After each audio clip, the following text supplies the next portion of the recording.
Buenos días, Gisacar. Hola, profe, buenos días. Están atrasados los chiquillos. ¿Se me escucha, profe? Aló. A ver.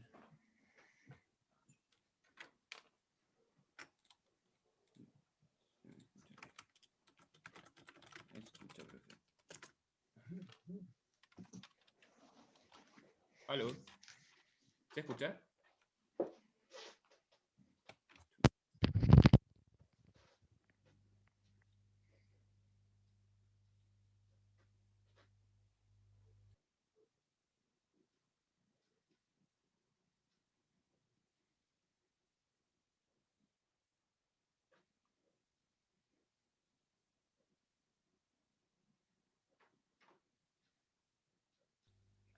Aló, profe, ¿me escucha ahí?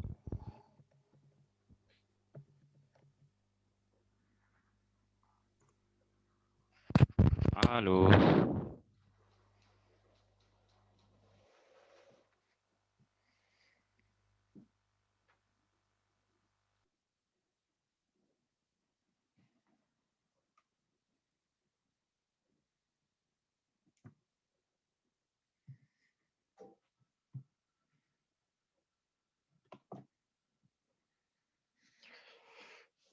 Buenos días, Ignacio. Buenos días, profesor. ¿Cómo están? Bien, gracias. ¿Cómo está usted? ¿Cómo está el Bien, frío? también, Ignacio, gracias. Con frío nomás, está muy helado. Sí, está muy helado. Benjamín, buenos días. Buenos días, profesor. Lo estaba esperando, Benjamín, para que usted haga el resumen. La clase anterior yo no asistí. La última en la mañana nomás solo asistí. Bueno, de lo que vimos en la mañana, Ya, vale. ahí le ayudo, sí, ahí le ayudo. Ok, voy a buscar un audífono que no escucho muy bien. Ok, se arrancó nomás. Ignacio, ¿le puede ayudar ahí a Benjamín mientras va a buscar los... Eh, igual que Benjamín, asistí solo la mañana que tenía médico en la clase justo en ese bloque, ¿Ya? así que... Pero vamos haciendo Entonces, de lo que te acuerdes, de la mañana, sí. Estuvimos terminando durante el primer bloque el análisis del RCM de las 7 preguntas, la definición de las funciones primarias, estuvimos con los diagramas EFS, que era lo que sea la función, analizando un equipo, creo, no recuerdo bien. Fuimos analizando las preguntas, también estuvimos hablando de la CIM, de los riesgos de A mí falla.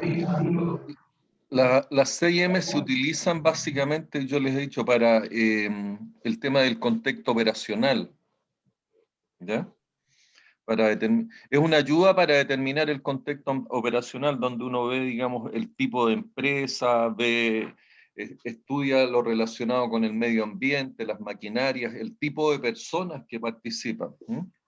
Entonces eso nos sirve para definir el contexto operacional, que es relevante sobre todo para lo que es la primera pregunta del RCM. Profe, ¿y se puede Dígame. aplicar igual a la tercera pregunta, que es la causa del modo de falla? Evidente, porque el contexto operacional sirve, o sea, para poder hacer el análisis FMECA, que es de las funciones, modos de falla, efectos de falla, yo tengo que definir el contexto operacional, porque las fallas no son siempre las mismas dependiendo del contexto operacional. Por ejemplo, en ambientes salinos nosotros tenemos siempre fallas de desgaste asociadas a lo que es oxidación, corrosión. ¿Ya? En medios donde donde hay presencia de mucho polvo, ¿cierto? Las fallas por contaminación de los mecanismos o las fallas por contaminación de aceite muchas veces son parte de las cosas que uno... Entonces, por eso que es interesante definir los contextos operacionales, y uno se ayuda de lo que son es una forma de ayuda que yo les he enseñado con el tema de la aplicación de las 6M, donde evidentemente que la forma de falla también depende de las personas, ¿no? De qué tipo de persona, oye, cuán preparado, cuáles son las competencias que tienen las personas. Las fallas no solamente son producto de algún modo de falla asociado a mecanismos, maquinarias o sistemas. Muchos de los modos de falla están asociados a la parte administrativa, a la parte asociada a la confiabilidad humana. ¿No? ¿Ah? Entonces, eso uno siempre debe tenerlo en cuenta.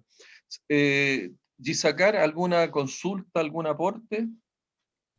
En cuanto a lo que estaba diciendo al final, profe, que justo para la tarea, me encontré un paper de unos alumnos de la sede de Viña que también hablan de que, bueno, la palabra no es capital humano, ¿no? Confiabilidad humana.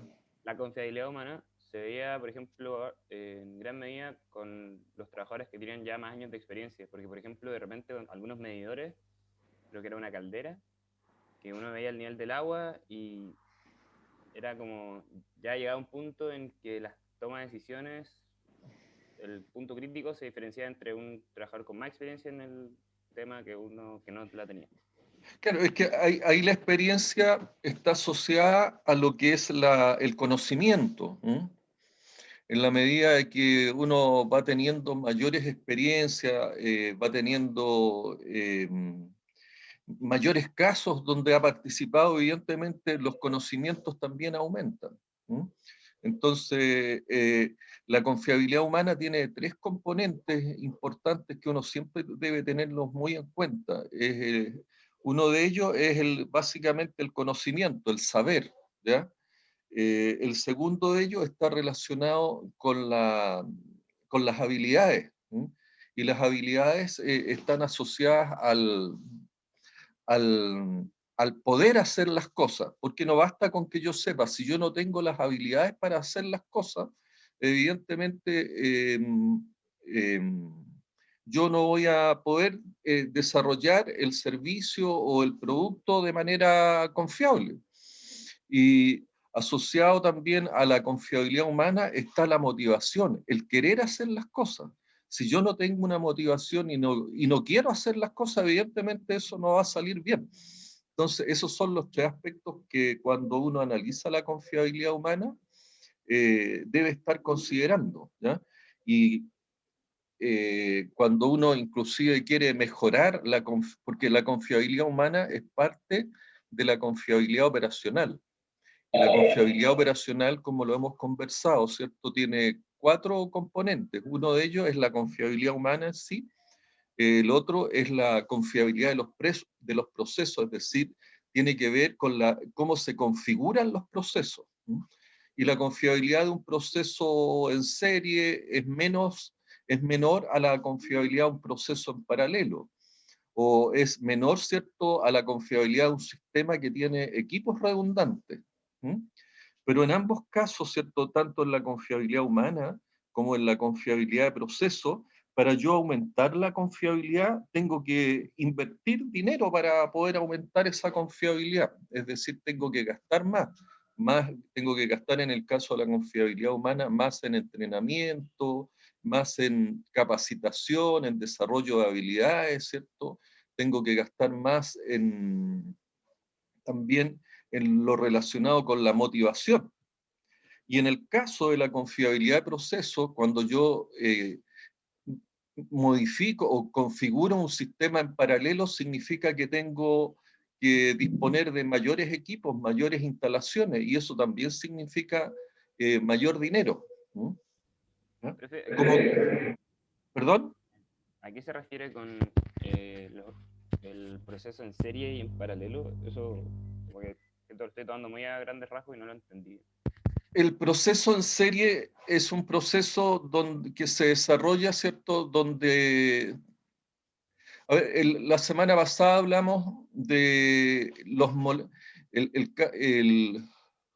Julio López dio el ejemplo, ¿cierto?, de un proceso relacionado con el tratamiento de escoria en una fundición de Alto Norte.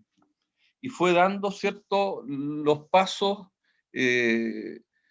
cada uno de los pasos hasta llegar, ¿cierto?, a lo que es la recuperación de cobre desde lo que es la escoria. Y para eso primero hablamos de un proceso de enfriamiento, un proceso de extracción de la escoria, un proceso de transporte, un proceso de molienda, un proceso de clasificación, un proceso de flotación.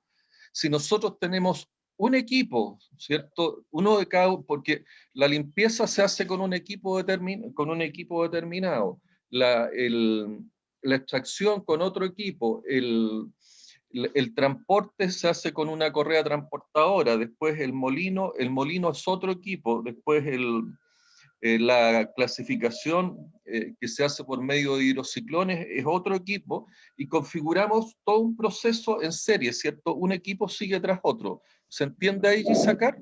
Sí, sí. Por ejemplo, la fabricación de los automóviles, que ustedes pueden haber visto las líneas de fabricación. ¿Las has visto alguna vez? ¿Te imaginas cómo son? Sí, sí. ¿Ah? Sí. Entonces, esos son procesos en serie, ¿ya? Ahora, las configuraciones de muchos de los procesos también llevan una línea en paralelo, ¿ya? Una línea en paralelo, es decir, yo voy haciendo, en una línea voy desarrollando el proceso y paralelamente voy desarrollando el mismo proceso en otra línea, ¿ya? Ya. Esa es una configuración en paralelo, Ya. ¿ya? Entonces, por eso tienen, o sea, al final la confiabilidad va porque en uno están haciendo están realizando el mismo proceso una y otra vez, y en el otro Porque, ya mucho más porque específico.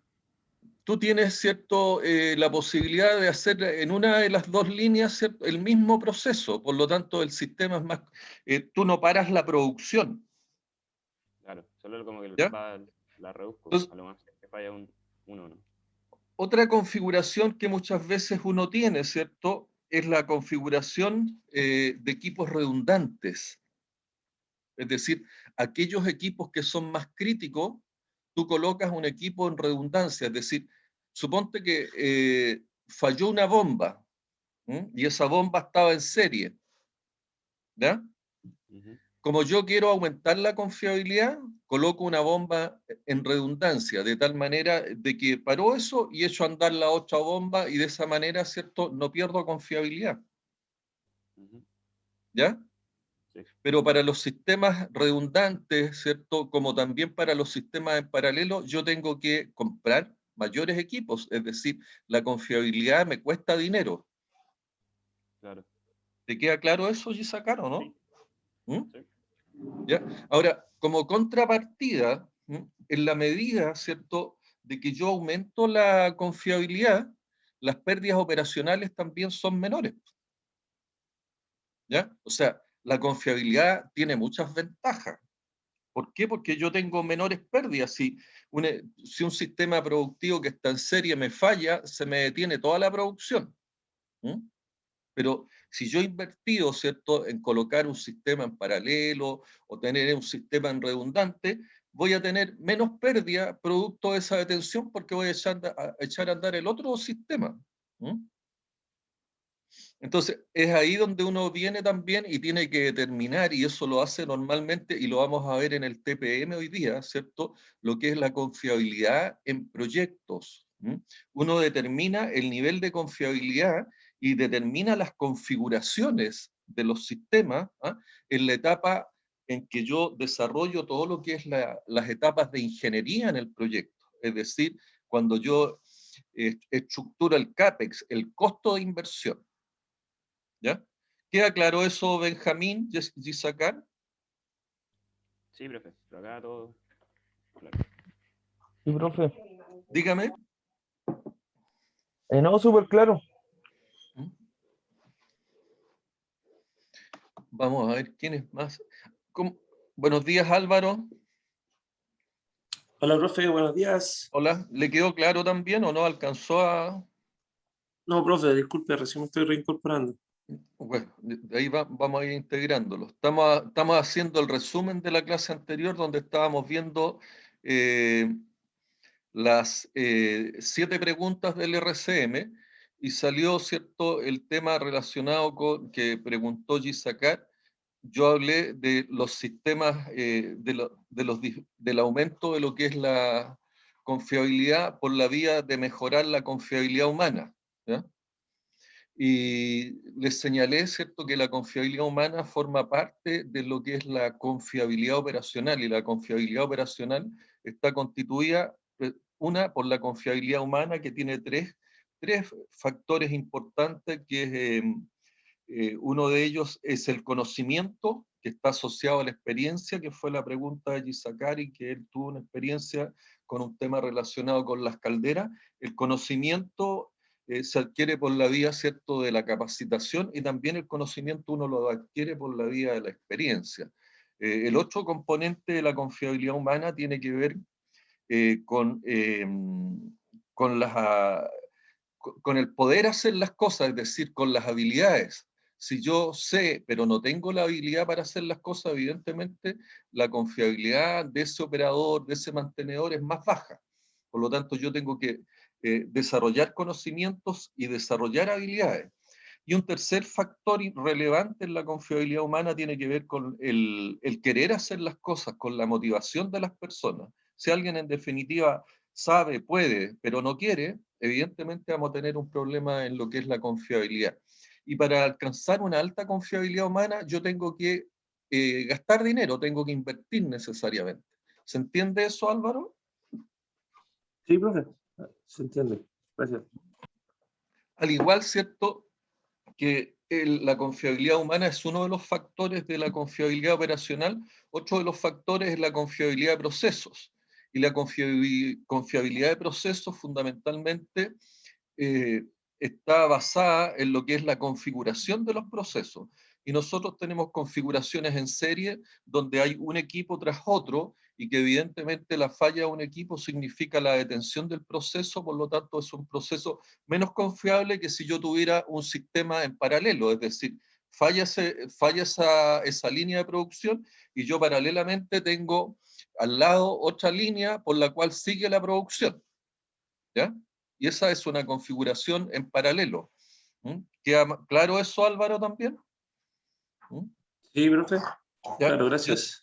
Yo tengo otra alternativa de configuración también, que son los sistemas redundantes o los sistemas en stand-by, donde yo selecciono cuál es el equipo crítico, cuál es el que pudiera tener una mayor probabilidad de falla, y por lo tanto coloco un equipo redundante, es decir, falló la bomba, falló el compresor o falló la correa transportadora, yo tengo un equipo adicional que entra en operación, ¿ya?, una vez que yo tuve la falla de ese equipo.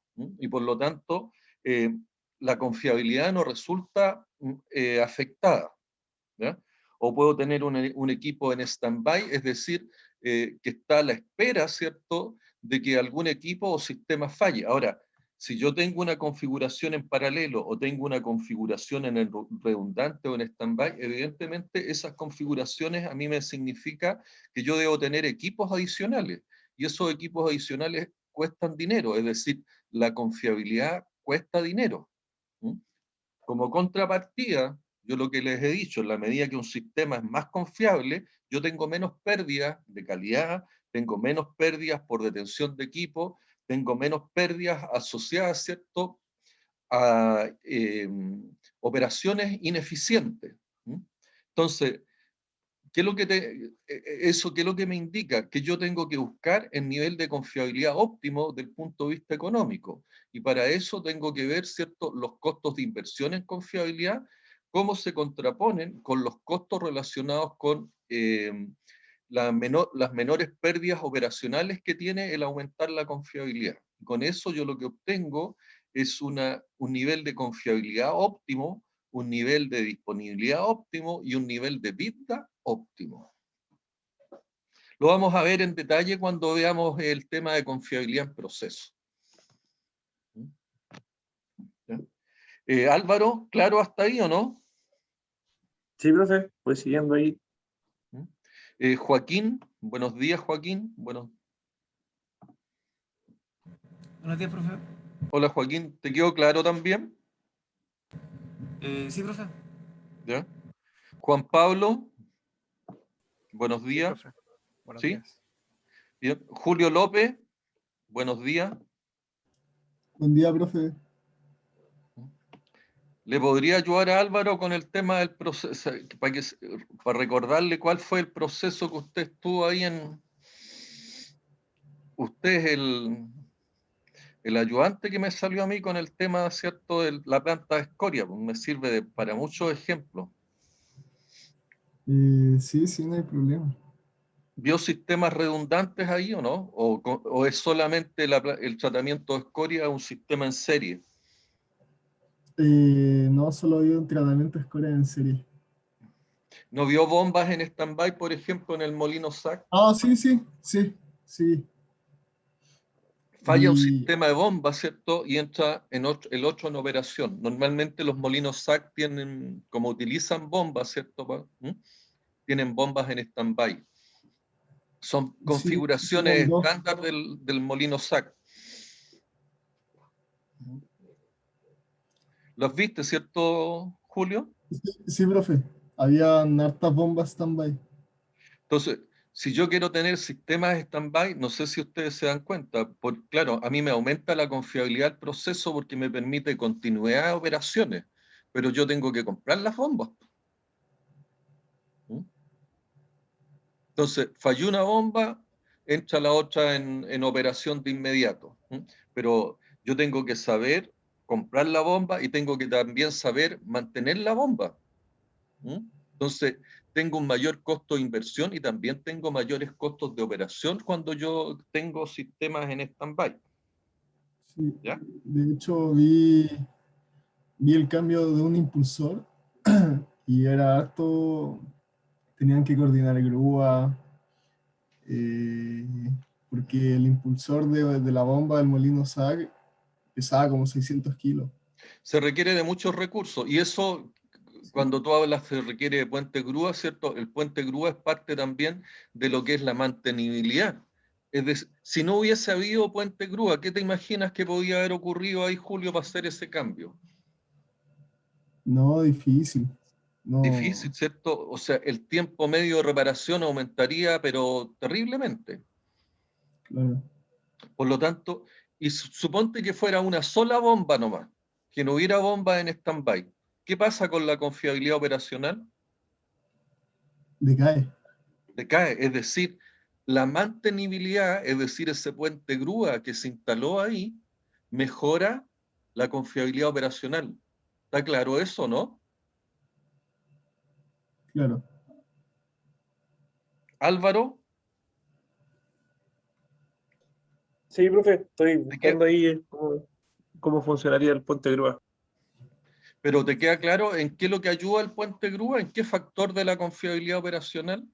Eso es lo que quiero que entiendan, porque yo les he comentado más de una vez, ya la confiabilidad operacional requiere confiabilidad humana, confiabilidad de proceso, confiabilidad de equipo, mantenibilidad. El puente grúa, ¿en cuál de esos factores estaría, Álvaro? Yo creo que la confiabilidad en proceso y en mantenibilidad, en ambos. Fundamentalmente el puente grúa contribuye a lo que es la mantenibilidad. ¿Por qué dices tú que puede ayudar a la confiabilidad del proceso? Eh, bueno, en el caso de que se necesita hacer una mantención y se necesita mover el molino, por ejemplo, o alguna pieza, Pero, hacerlo. pero imagínate a ti te dijeran el problema, ¿sabes qué? No cumplimos el programa de producción, ¿ya? Porque la disponibilidad del sistema, cayó enormemente debido a que la reparación, ¿cierto?, de la bomba, que nos dijo Julio que las aspas, el rodete, ¿cierto, Julio? El impulsor, El impulsor pesa más de 600 kilos y en sacarlo y en moverlo con la gente nos demoramos prácticamente 24 horas. ¿Cuál es el elemento que tú debieras mejorar ahí, Álvaro? Ya estamos con problemas en realidad de mantenimiento. ¿Cómo lo resuelves eso? Porque tenemos que buscar, ¿cierto?, hacer el análisis causal. ¿Cuál es Claro, la causa? ahí se serviría mucho el puente grúa del que estamos hablando para mejorar esos tiempos entre fallas. Entonces, ¿qué es lo que, qué es lo que debería haber hecho yo? O sea, yo debería haber dado, ¿cierto?, el peso que tenía ese componente de la bomba del sistema de la configuración de la planta SAC. Si tiene, yo en la etapa del proyecto debiera tener preestablecido, ¿cierto?, el tema del mantenimiento de ese componente de la bomba. Por lo tanto, si yo lo tengo que sacar y pesa 600 kilos, ¿qué es lo que tengo que hacer? Tengo que tener un puente grúa para poder moverlo, porque si no me voy a demorar las 24 horas y ningún programa. La otra vez les comentaba yo, 1 hora de detención del molino SAC, en algunos casos, ¿cierto? En algunos molinos grandes son del orden de los $250.000 la hora, o sea, $250.000. Es mucha la plata que se pierde. Entonces, ahí es donde uno hace, oye, ¿conviene invertir en un molino, en un puente grúa? ¿Qué opina usted, Julio? Claro que sí. Gisacar, ¿qué cree usted? ¿Convendrá invertir, cierto, en la etapa previa en un puente grúa, en el Sí, periodo de inversión donde yo hago la configuración del proceso? porque aparte o sea, el puente de grúa después, como que no, es una estructura, bueno, no diría que estática, pero semi-estática, ¿no? Al final se tendría bajos costos de mantención. Si me hago la idea. No es tan así, ¿eh? El puente ¿No? grúa es un equipo crítico. Por eso estaba pensando. ¿Ah? Pero El al puente final, grúa es un equipo crítico porque sobre todo, imagínense que ese componente que pesa 600 kilos, ¿cierto? Yo lo estuviera moviendo con un puente grúa al cual no le he hecho mantenimiento. Me fallan las eslingas o me fallan los cables. ¿Cuál es el riesgo que tenemos ahí? Que se caiga el impulsor y se rompa Que antes se de caiga el caer. impulsor y que encontremos en esa línea de fuego nos encontremos con gente trabajando. ¿No? Entonces, evidentemente, el tema cuando yo voy a diseñar un sistema, ¿cierto? Por eso que les he comentado también que uno tiene que buscar todo lo que puede pasar, los distintos modos de falla, ¿no? Todo lo que ha sucedido antes y lo que podría suceder, aquellas situaciones donde el potencial de falla me podría significar una consecuencia muy grande. El caso de los puentes grúas, ¿cierto? Que mueve cargas en altura, es un tema sumamente delicado y bien complejo. Tiene procedimientos de operación sumamente complejos y sacar. entonces ahí Entonces, en verdad habría que hacer un balance, ¿no? Como qué tan conveniente es versus como los posibles problemas que puede tener también el puente de grúa. bueno, pero el tema es que si tú estás dispuesto, ¿cierto?, ya en la etapa de explotación de un proyecto a demorarte 24 horas en lo que es el cambio de un rodete. Y no es solamente ese el uso que se le da a los puentes grúa en una planta de las características que estamos analizando. La realidad es que los puentes grúa inclusive normalmente tienen un operador en exclusivo, tienen una serie de otras personas que trabajan en torno a los puentes grúas. ¿Por qué? Porque las operaciones de los puentes grúa en una planta normalmente son de 14, 16 horas de las 24, están en constante movimiento. ¿Ya? Porque cuando en las mismas plantas SAC nosotros necesitamos hacer mantenimiento a lo que es las corazas de los molinos, los revestimientos de los molinos, y ahí prácticamente el puente grúa se está moviendo a las 24 horas y posteriormente uno tiene que disponer de de todos los revestimientos de los molinos, ¿cierto? Que cada uno pesa, muchos de ellos alrededor de 500 a 1 tonelada.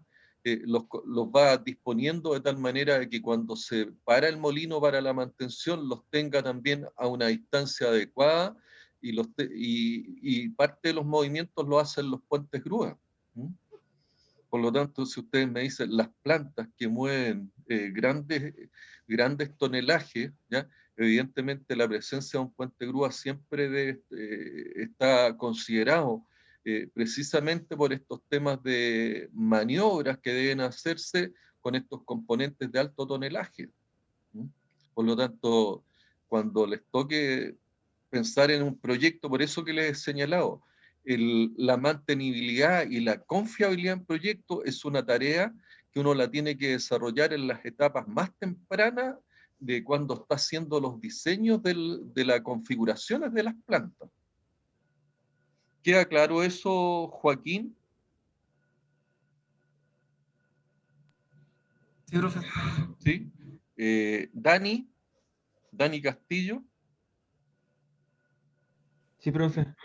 Y aparte de la mantenibilidad, Dani, ¿qué otro aspecto hemos dicho que es importante definir en las etapas tempranas del ciclo de vida de un activo o de un proyecto? Aparte de la mantenibilidad, ¿qué otro aspecto nos tiene que preocupar? No recuerdo exactamente, profe. La confiabilidad. Ok. Confiabilidad y mantenibilidad en proyectos. Ese es el gran tema, ¿ya? Y eso es lo que define, lo que va a definir, ¿cierto?, de que ustedes puedan llevar una vida tranquila cuando estén en sus operaciones industriales. Un proyecto que no define claramente los niveles de mantenibilidad y confiabilidad en las etapas previas, les aseguro que no va a alcanzar los resultados. Porque va a funcionar el primer mes, el segundo mes, y después nos vamos a encontrar con todos los problemas relacionados con falta de mantenibilidad, y la falta de mantenibilidad me afecta a la confiabilidad. Recuerden, la confiabilidad operacional tiene que ver con, uno, por favor ténganlo en cuenta porque esto va a venir en el segundo certamen. La confiabilidad operacional tiene que ver con la confiabilidad humana, la confiabilidad de procesos, la confiabilidad de equipos, es decir, que yo tenga los equipos adecuados, ¿ya?, para el contexto operacional donde se están desempeñando los equipos, y con la mantenibilidad. Si yo no tengo buen nivel de mantenibilidad, o sea, y tengo altos tiempos medios de reparación, ¿ya?, eso me va a afectar la confiabilidad operacional, ¿ya? Si yo los equipos no los he diseñado, ¿cierto?, con los materiales y con el nivel de diseño que yo requiero para evitar que me afecte el polvo, la humedad, las vibraciones, evidentemente yo voy a tener problemas con la confiabilidad operacional. Es decir, si yo coloco una máquina computadora, ¿cierto?, dentro de un equipo móvil, que es lo que hoy día se utiliza, ¿cierto?, en la industria de cuarta generación, en los equipos autónomos, y yo coloco un computador común y corriente para sus operaciones, evidentemente yo voy a tener problemas en la confiabilidad de ese sistema. Juan Pablo, ¿eso se entiende? Sí, profe. ¿Ya? Entonces, recuerden, y esto por favor ténganlo siempre presente porque esto les va a permitir a ustedes lograr, ¿cierto?, identificar causa de muchos problemas que puede estar relacionado con la confiabilidad humana, la confiabilidad del proceso, la confiabilidad del equipo. Si el equipo, yo puedo tener una excelente configuración en cuanto a sistemas en stand-by, redundante, pero si los equipos no tienen la confiabilidad necesaria, dado que no están diseñados para el ambiente donde se están desenvolviendo, voy a tener problemas de confiabilidad operacional, producto de la confiabilidad del equipo que yo estoy instalando en esa configuración del proceso. Si además, ¿cierto?, yo no he colocado, no he puesto los elementos necesarios para hacer un buen mantenimiento, es decir, el puente grúa, en el caso de los equipos móviles, tener los pozos de inspección, los pozos de maniobra, evidentemente yo voy a tener problemas de mantenibilidad. Si tengo problemas de mantenibilidad, significa que el tiempo medio de reparación es muy alto y me va a afectar la confiabilidad operacional. Si yo afecto la confiabilidad operacional, voy a afectar la disponibilidad, voy a afectar el tiempo de uso del equipo, que multiplicado, ¿cierto?, por la capacidad, las toneladas por horas que produce, por el tiempo de uso, me va a dar la cantidad de productos, por el precio me va a dar las ventas, es decir, me va a dar el EBITDA de la planta. ¿Mm? El ingreso, el EBITDA, ¿cierto?, son los ingresos que es capaz de generar la planta a su capacidad óptima. Samuel, ¿se entiende todo lo que hemos hablado? ¿Y que es parte del resumen del RCM solamente? Sí, profe. ¿Alguna duda, Samuel? No, ninguna hasta el momento. ¿Ya? Profe, Gisacar, Todo claro, todo claro. ¿sí? Sí. ¿Mm? Entonces, profe, una pregunta. dígamela. Eh, entonces, la confiabilidad operacional dependía de la confiabilidad humana, la confiabilidad del equipo, la mantenibilidad y ¿qué más? ¿Qué otra confiabilidad? De la confiabilidad de proceso, la configuración que tú le des. Ya, como el ¿Mm? diseño. El diseño, claro, pero no es el diseño del equipo propiamente tal que forma parte de que forma parte del proceso, ¿cierto? Es la configuración que tú le das al proceso. Una configuración en serie es menos confiable que una configuración en paralelo, pero la configuración en paralelo es más cara. Requiero invertir, o sea, no es más cara en definitiva, requiero invertir más. ¿Mm? Puede ser desde el punto de vista de evaluación económica y de hecho lo es así porque cuando uno hace una configuración en paralelo es porque económicamente sale más conveniente que permitir la falla del proceso. ¿Se entiende Claro, eso? ¿Mm? sí. ¿Ya? Entonces, a la pregunta tuya, para alcanzar la confiabilidad operacional yo tengo que preocuparme de tener la confiabilidad humana óptima. La confiabilidad de proceso, óptima. La confiabilidad de equipo, óptima. Y la confiabilidad, perdón, la mantenibilidad también óptima. Son 4 los factores. 4. ¿Ya? Ya. ¿Alguna duda al respecto? Eso es sumamente importante porque es parte de lo que nosotros buscamos. O sea, la pega que nosotros estamos buscando es la confiabilidad operacional para alcanzar la integridad operacional, pero la integridad operacional es el efecto, ¿cierto?, de que yo pueda diseñar una confiabilidad operacional óptima. ¿Ya? Profesor, ¿podría repetir los 4 factores que mencionó? Lo voy a repetir. La confiabilidad operacional, ¿ya? La confiabilidad operacional, y que en definitiva es lo que a mí me permite, ¿cierto?, que la función, o que las funciones que yo ando buscando y que yo requiero para alcanzar la promesa de mi proyecto se cumplan. La confiabilidad operacional depende de la confiabilidad humana. La confiabilidad humana tiene 3 componentes. Uno de ellos es el conocimiento, ¿ya? El saber. Otro es las, las habilidades, las destrezas para poder hacer, ¿ya? Que tiene que ver con el poder. ¿Mm? Y la tercera de la confiabilidad humana tiene que ver con el querer, ¿ya? La motivación que tienen las personas, ¿ya? Y si ustedes sacan, analizan un poco el tema, para yo alcanzar una mayor confiabilidad humana, tengo que capacitar, tengo que entrenar y tengo que pagar. Porque de esa manera yo muchas veces hay motivaciones intrínsecas y extrínsecas, pero normalmente yo lo que tengo que hacer para alcanzar niveles de motivación es algún sistema de incentivos. Por lo tanto, eso en lo normal en una empresa está asociado, ¿cierto?, a pagar más, a tener mayores incentivos económicos. Por lo tanto, la confiabilidad humana tiene precio, ¿ya? Tiene un valor económico, ¿ya? Y si yo quiero mayor confiabilidad operacional por la vía de la confiabilidad humana, tengo que tener personas más preparadas, personas con mayor destreza y personas con una mayor motivación. Hasta ahí, ¿cómo estamos? Ese es el primero de los factores de la confiabilidad operacional. ¿Se entiende ahí? Sí, profe, gracias. Vamos con el segundo. Yo te dije que te iba a dar los 4, ¿cierto? El segundo, ¿cuál es para ti?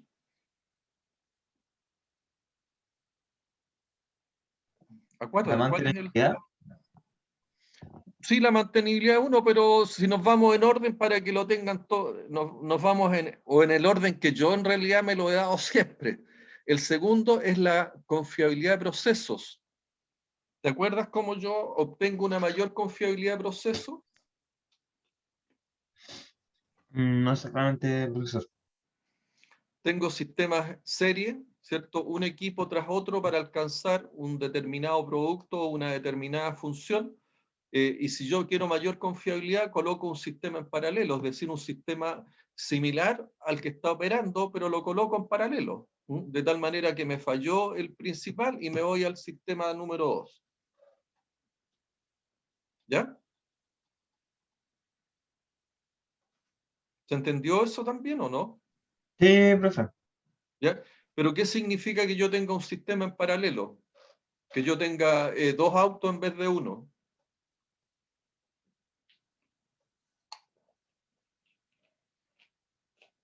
¿Qué te Que significa otorga más económicamente? seguridad. ¿Ah? Otorga Pero, más seguridad. claro, te da más seguridad y más confiabilidad, eh, pero ¿qué te significa económicamente?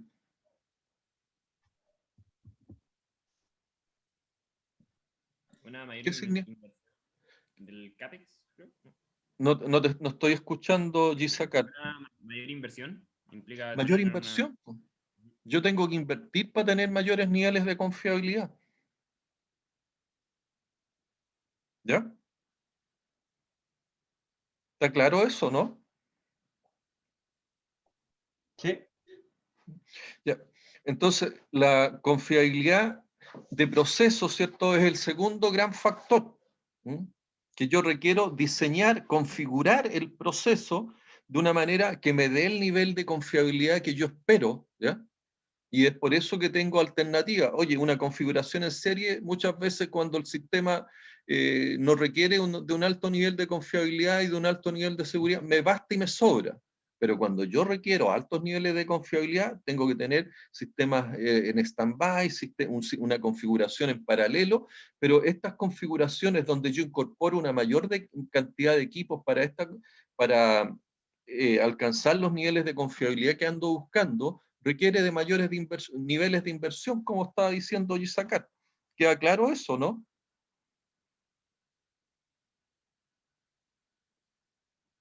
Parece que no. Sí, profe. ¿Sí? Claro. Sí. Y el tercer factor, ¿cuál es el tercer factor de la confiabilidad operacional?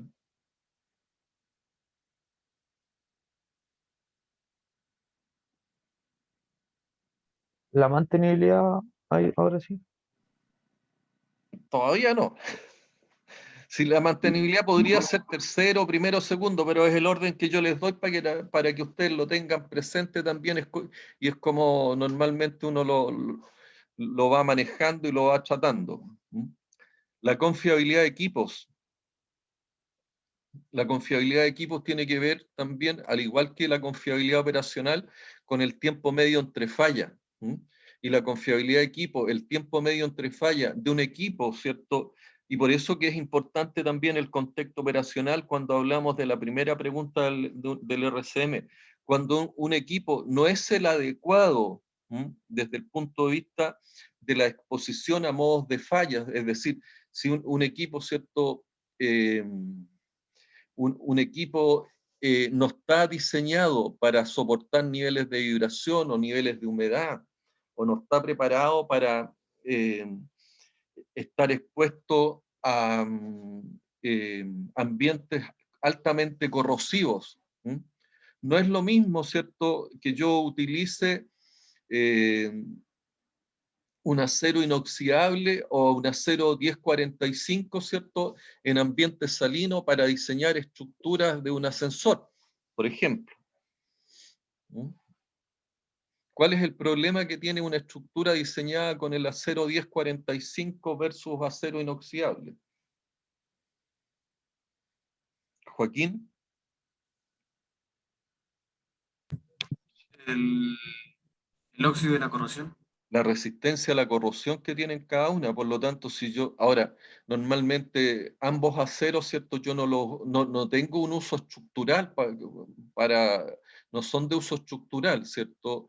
Pero en el caso, ¿cierto? Que yo utilice algún tipo de acero estructural para esa estructura, lo que tengo que hacer es definitivamente protegerla, colocarle algún elemento anticorrosivo, pinturas o imprimantes que no me permitan la corrosión, y cada cierto tiempo ir haciendo estas mantenciones. Eso es parte del mantenimiento, ¿cierto? El mantenimiento estructural es que yo necesito ir colocando y desarrollando acciones que a mí me permitan impedir lo que es la corrosión. Entonces, los equipos, ¿sí? Los equipos también tienen que estar adecuados al contexto operacional, ¿ya? El ejemplo que les daba recién, un sistema computarizado, ¿cierto? En un equipo móvil para tener trabajo autónomo, es decir, los camiones sin operador que se utilizan hoy día en la minería tienen dispuestos sistemas, son ciberequipos, es decir, hay sistemas, computadores y hay sistemas ciber dentro y en lo que es el equipo mismo. Pero esos equipos, ¿cierto?, están expuestos a movimiento, están expuestos a polvo, están expuestos inclusive a las ondas acústicas, producto de que en esas operaciones, ¿cierto? Normalmente también hay explosiones para remover el material en lo que es la minería. Por lo tanto, ¿cómo debiera ser un computador de esas para ese tipo de operaciones, Joaquín? Joaquín Jaque.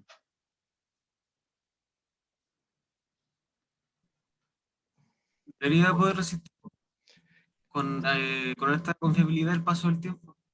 Tienen que ser equipos que se denominan heavy duty, ¿cierto? De alta resistencia, de alta duración, ¿ya? Y tienen que estar diseñados especialmente para eso. No es lo mismo que un computador que uno vaya a utilizar en la oficina o que vaya a utilizar en la casa. Tienen que ser sistemas que tienen que tener esta forma heavy duty, de alta duración, de alta resistencia, para carga pesada, ¿ya? Álvaro, ¿se entiende eso? Sí, profe, se entiende. ¿Hay alguno de los presentes que no lo haya entendido? Y ahora vamos con el cuarto. ¿Cuál es el cuarto factor, cierto, de lo que es la confiabilidad operacional? Julio López quiere hablar, parece. Julio, ¿Qué, profe? ¿cuál es el cuarto factor? ¿Qué sucede cuando la falla ocurre? No, pues si esa es usted me está hablando de la cuarta pregunta. La mantenibilidad. ¿Está durmiendo todavía, Julio? Estaba pensando en otra cosa. Parece. La mantenibilidad. La mantenibilidad. Entonces, hágame recuérdese, ¿cierto?, de los 4 factores de la confiabilidad operacional. La confiabilidad humana, la confiabilidad del equipo, la confiabilidad del Déjale, a proceso. ver, vamos en orden, vamos en orden, que no se pierda el orden. Confiabilidad humana, Sí, ¿ya? ¿Y cuáles confiabilidad son del los 3 equipo, elementos de la confiabilidad humana que tiene que considerar en eso siempre? el trabajador, Conocimiento, eh, habilidades, y querer, motivación, ¿o no? poder. A ver, los 3 están relacionados. La primera es el saber, ¿cierto? Que tiene que ver con el conocimiento, la experiencia que mencionaba Gisakat.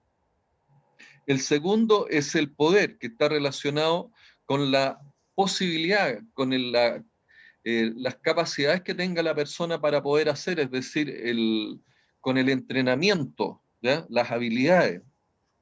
Y el tercero es el querer, confiabilidad humana. Vamos con el segundo, confiabilidad proceso. Ya sí, la confiabilidad de proceso es es cuando hay una configuración en serio o en paralelo. en stand-by o redundante, que son otro tipo de configuraciones también. El ejemplo, y tienes que asociarlo, ¿cierto?, al ejemplo de las bombas que tú me dijiste también de la planta SAC. ¿Mm? Ya. ¿Ya? El tercero, La confiabilidad del equipo. confiabilidad del equipo. ¿Mm? O sea, yo podría, en la planta SAC, ¿cierto? Hay niveles de alta humedad, también de temperaturas bajas, es un ambiente también, sobre todo en Alto Norte, de mucho polvo, mucha contaminación. Por ejemplo, el sistema de control de esas bombas, ¿podría ser un sistema de control normal? No. Tiene que ser un sistema heavy duty, es decir, que te resista la humedad, que te resista el polvo, que resista ese ambiente tóxico que tiene Alto Norte. Porque si no, ligerito te vas a encontrar, ¿cierto?, que las carcasas, los sistemas de protección, o que le entre polvo al computador, ya vamos a tener problemas para todos esos sistemas de control y para los PLC que trabajan con las bombas. ¿Estás de acuerdo en eso, Julio? Sí, profe. Harto Entonces, polvo.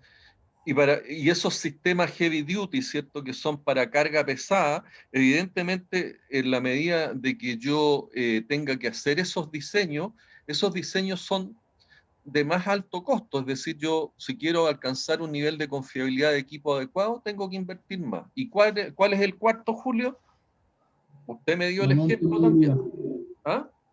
La mantenibilidad. La mantenibilidad. ¿Y qué es la mantenibilidad? ¿Te acuerdas o no? El tiempo medio de reparación. De esa forma la mido. ¿Y qué es lo que influye en la mantenibilidad? ¿Cuáles son algunos factores que son importantes en la mantenibilidad? Tú me dijiste uno, o sea, el tener los elementos, ¿cierto? Y la infraestructura necesaria para yo poder hacer el mantenimiento. Ejemplo, me lo diste tú, el puente grúa. El puente grúa, claro. ¿Qué otra cosa se requiere? ¿Basta con tener un puente grúa para poder hacer ese cambio de componente? No, el Linga, ¿cómo se llama? Esto, Herramientas adecuadas. claro, herramienta. Pero Esta herramienta las mensual, herramientas las puede usar cualquiera. no, hay que estar capacitado.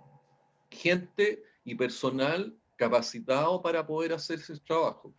¿Es suficiente con eso? Porque hay que colocar un rodete nuevo.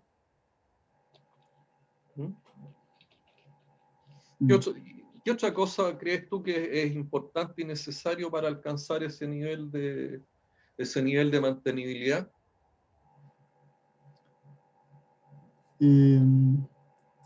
Sistema Más de que nada, información. que el personal sepa lo que está haciendo. Por eso, personas con competencias, ¿cierto?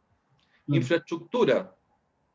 ¿Será necesario tener algún sistema de información que me diga, oye, cuáles son los componentes a cambiar? ¿Cuánto tiempo lleva el rodete? Para poder, de alguna manera, ese rodete yo lo cambio, digamos, por mantenimiento preventivo, lo cambio a la falla o lo cambio por mantenimiento predictivo? Allá trabajaban hasta... Era preventivo. Preventivo, es decir, a las tantas toneladas, ¿cierto? Tantas toneladas o a las tantas horas de que la bomba está en operaciones, yo hago el cambio de rodete. Pero, y para... ¿Hay Creo que alguien era con... predictivo, profe. Era ¿Ah? predictivo. Era ¿Predictivo? predictivo. ¿Ya? Sí, sí. Pero hay alguien con tanta buena memoria, ¿cierto?, que pudiera llevar adelante esos, cuando hay una cantidad de equipos complejos, porque estamos hablando de los equipos principales. Cada No, uno de hay los que dar un recuento. tener repuestos, ¿cierto?, en el momento oportuno y los repuestos que correspondan. Porque no es solamente el rodete, hay cambio de rodamiento, hay varios otros elementos que deben cambiarse en conjunto una vez que tú vas a hacer ese cambio de componente, el impulsor particularmente. Entonces, requieres de un sistema, y hoy día las grandes plantas y hoy en día, digamos, hasta las pymes, ¿cierto? ¿Qué es lo que requieren? Requieren de un sistema de información. El sistema de información facilita todo lo relacionado con lo que es la mantenibilidad. ¿Ya? ¿Qué más se requiere?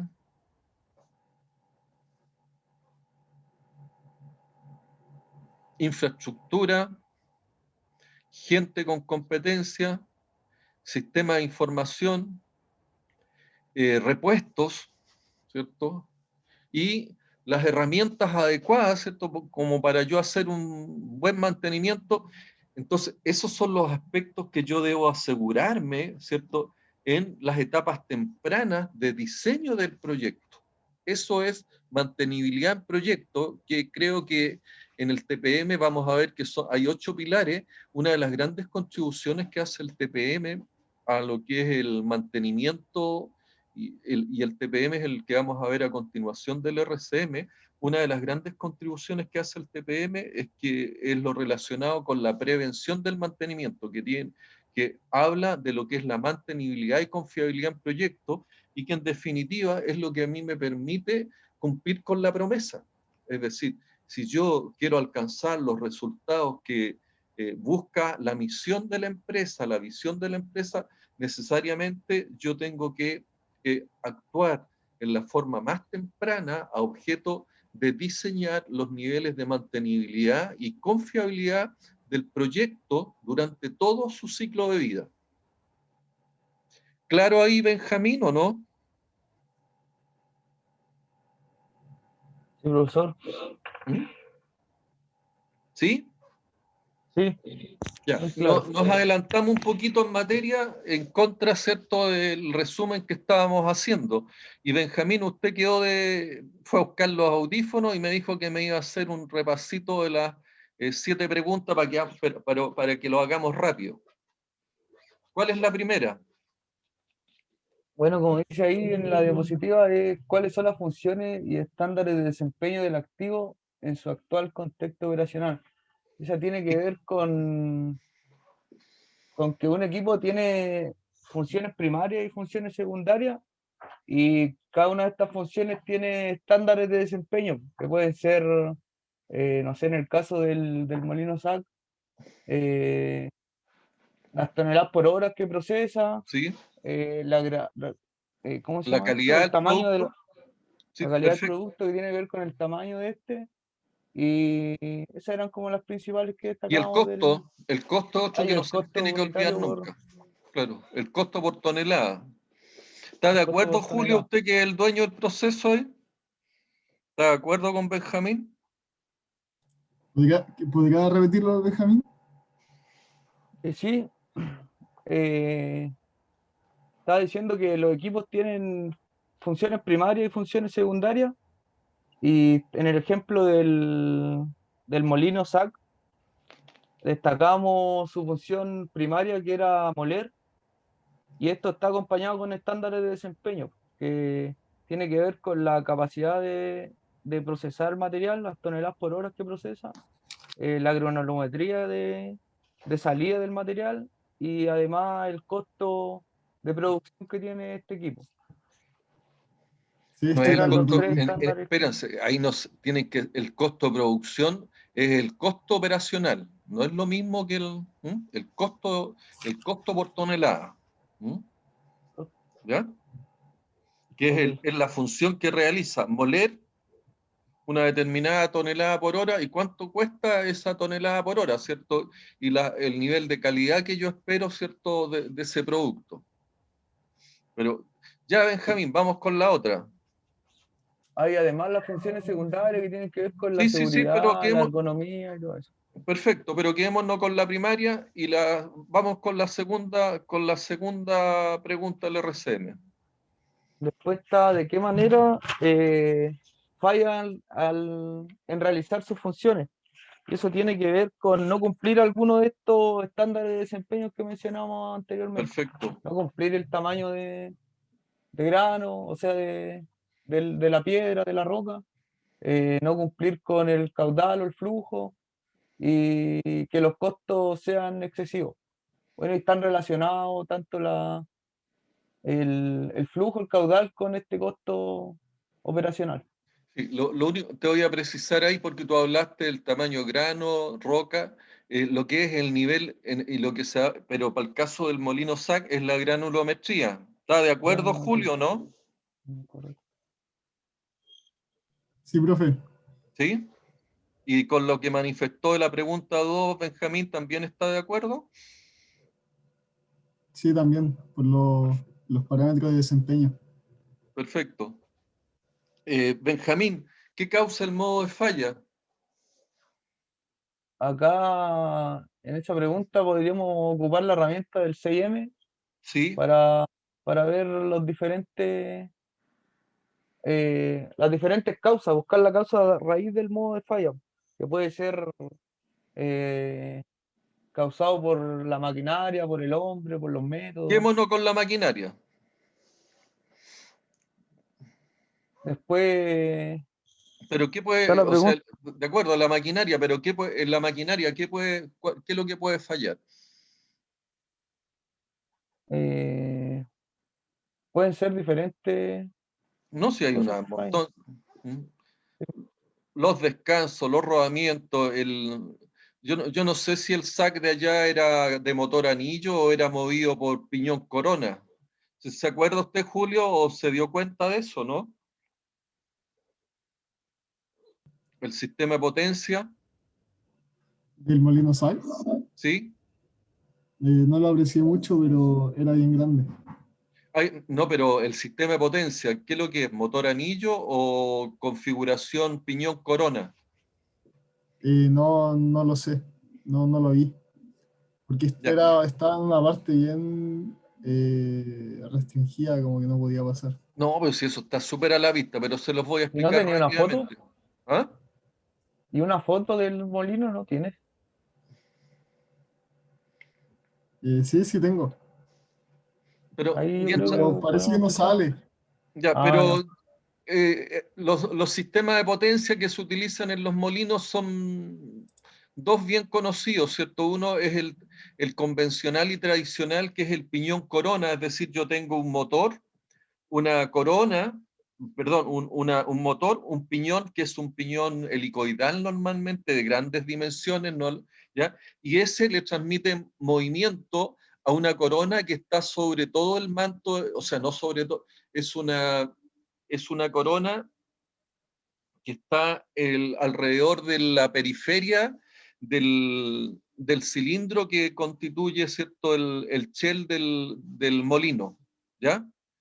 Entonces, el movimiento lo da el motor, gira al piñón y el piñón hace girar la corona que está en la periferia del molino y eso hace que el molino se mueva. ¿Se entiende esa configuración, Julio? Sí, profe. ¿Sí? ¿Benjamín? Sí, profe. Sí. ¿Sí? ¿Joaquín? Sí, profe. Ya, esa es una configuración de los molinos. La otra configuración es la del motor anillo. Significa, ¿cierto?, que nosotros, el molino SAC se mueve de manera similar a cómo se mueve un motor, con un rotor y un estator, ¿ya? Siendo el rotor el molino SAC, ¿ya? Y el estator el motor anillo que se denomina, ¿ah? O sea, el estator es todo el sistema que genera, ¿cierto?, a través de lo que es los principios de un motor cualquiera, ¿ya? Que se genere este movimiento rotatorio del molino SAC a través de lo que es el principio del motor anillo. ¿Ok? Ese es el otro sistema de potencia, ¿ya? Y va a depender de cuál sea la configuración que tenga, ¿cierto? Si es motor anillo o es piñón corona, los distintos modos de falla que se puedan presentar, ¿ya? Si es un motor anillo, evidentemente los modos de falla van a estar por ejemplo, si el motor anillo, ¿cierto? Estamos viendo que una causa o un modo de falla es la pérdida de velocidad, ¿cierto? Que influye en lo que es la capacidad de tratamiento. Eh, una causa del modo de falla puede ser alguna falla en el motor de anillo, ¿ya? Es decir, alguna falla en el estator que tiene una serie de componentes que hace que esto, al igual que un motor eléctrico cualquiera, se genere este movimiento, ¿cierto?, de rotor, pero pueden haber una serie de elementos dentro de este circuito que pueden tener algún tipo de falla, que es un modo de falla del tipo eléctrica. Puede ser un cortocircuito, puede ser una falla de los polos, pueden haber una serie de modos de falla que pueden estar presentes. En el caso, ¿cierto?, que el molino SAC sea movido por esta configuración de potencia que es motor, el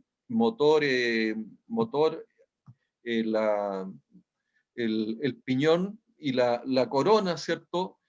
Podemos tener problemas de desalineamiento, podemos tener problemas de desbalanceo, podemos tener algún problema de desgaste en la corona, o normalmente lo que se desgasta es el piñón, ¿ya? Podemos tener problemas también desde el punto de vista de las correas de transmisión del motor, que pudieran estar desgastados, entonces tenemos distintos modos de falla que uno tiene que buscar, ¿cierto?, cuál es la causa del modo de falla, si el modo de la falla, cuál es el hecho que está causando el modo de falla, ¿ya? ¿Está claro ahí, Benjamín, o no, Joaquín? Sí, profe. Por mi parte, sí. Entonces, ¿y cuál es la pregunta número 4? ¿Qué sucede? Sigamos con el ejemplo del motor del molino SAC. ¿Qué sucede cuando la falla ocurre?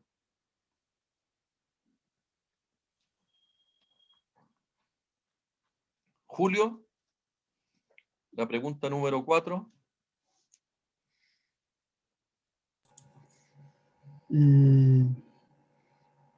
Hay una detención del equipo. Puede haber detención pero no, acuérdate que basta que falle alguno de los parámetros de desempeño para que yo tenga una falla. Pérdida de velocidad. La pérdida de velocidad puede estar asociada a alguna falla del tipo eléctrica en el motor anillo, o puede estar asociada, ¿cierto?, en el caso del piñón corona, a una pérdida de tensión de las correas de transmisión. Entonces, pero la pregunta es, ¿qué sucede cuando la falla ocurre? Es decir, cuando yo no estoy cumpliendo con la capacidad. Hay que coordinar una reparación. ¿Qué sucede cuando la falla ocurre? ¿Alguien iba a ver? Benjamín, aquí. Benjamín. Lo que pasa es que la pregunta 4 y para mí y la 5 son como muy similares. No son similares. Porque yo la 5 la relaciono con de qué forma falla la falla puede ser que afecte la productividad, el medio ambiente. No, mira, cuando, por ejemplo, ocurre hay una falla, ¿cierto?, en el sistema de tensión de la correa de potencia para esta configuración piñón-corona. El motor, ¿cierto?, pierde velocidad porque las correas de transmisión de movimiento, ¿cierto?, están destensadas o están ya viejas. Entonces, ¿con qué nos vamos a encontrar? De que nosotros les vamos a estar entregando menor velocidad al molino. Entonces, ¿con qué qué es lo que sucede cuando tenemos este modo de falla de la correa menos tensada? Nos vamos a encontrar de que vamos a estar entregando menor velocidad. Por lo tanto, el molino va a estar entregando. ¿Qué sucede cuando falla? El molino baja en velocidad. Okay. Entonces, claro, pero eso bajó, pero eso es lo que sucedió. Cayó la velocidad del molino. La pregunta es, oye, bueno, ¿y qué pasa cuando cae la velocidad del molino? Y ahí entra la pregunta 5. Ahí está la pregunta 5. ¿Cuál es la consecuencia que tiene eso? Parámetros de desempeño. ¿Ah? Quizás los parámetros de desempeño no son lo esperado. No, pues la consecuencia es que imagínate que ese sistema motriz estuviera afectando, que ante la pérdida de velocidad el molino SAC ya generara derrames, y esos derrames afectaran el medio ambiente o pudieran afectar la seguridad de las personas.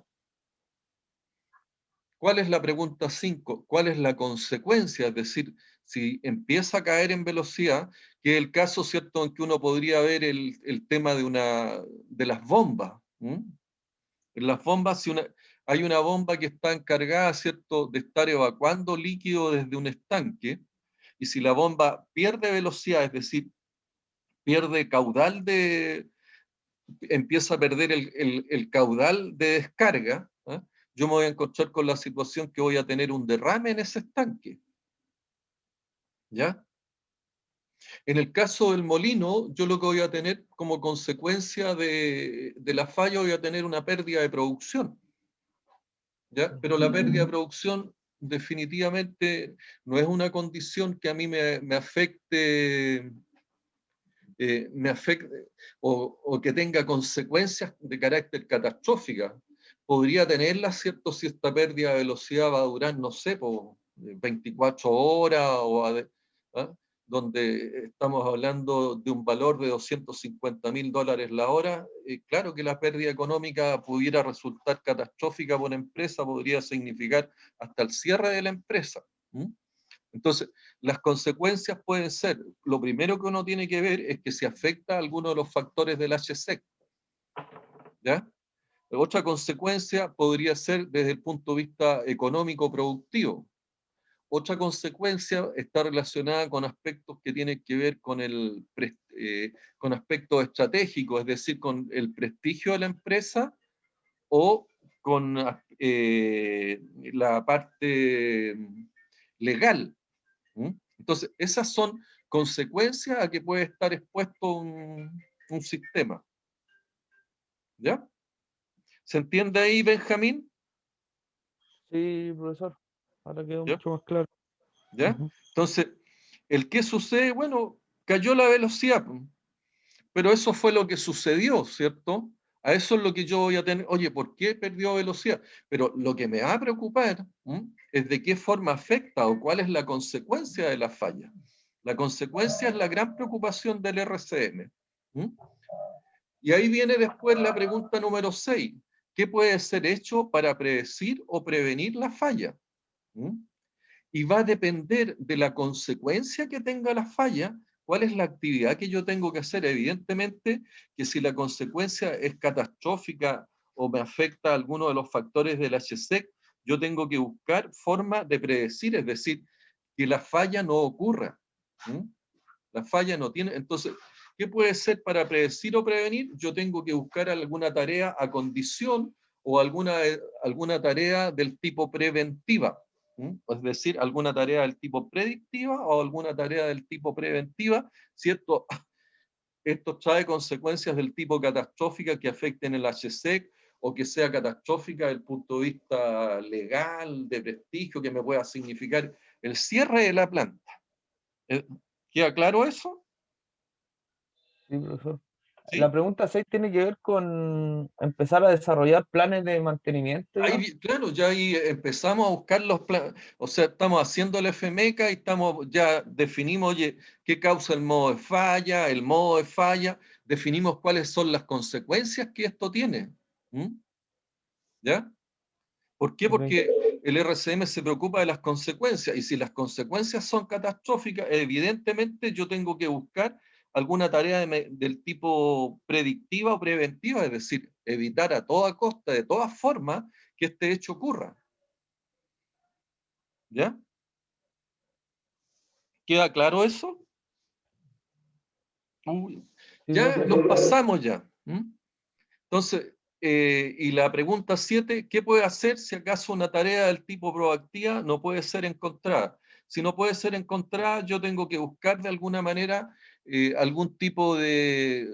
Hay tres formas, si no encuentro una tarea del tipo proactiva o preventiva. Una, que sea una tarea de búsqueda de falla, que significa, ¿cierto?, que manteniendo la función, yo tengo que, a través de inspecciones o pruebas del sistema, hacer la búsqueda de la falla.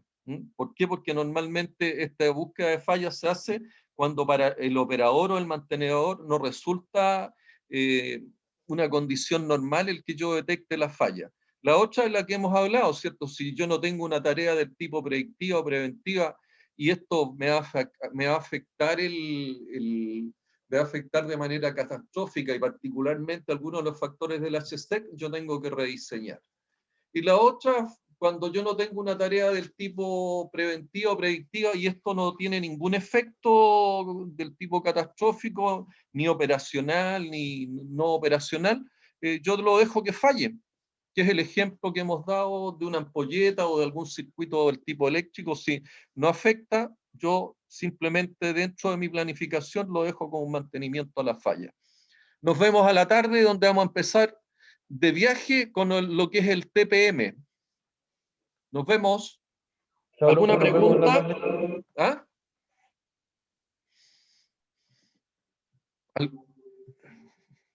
Chao, profe. Nos vemos. Chao, profe. Chao, profe. Chao, chao.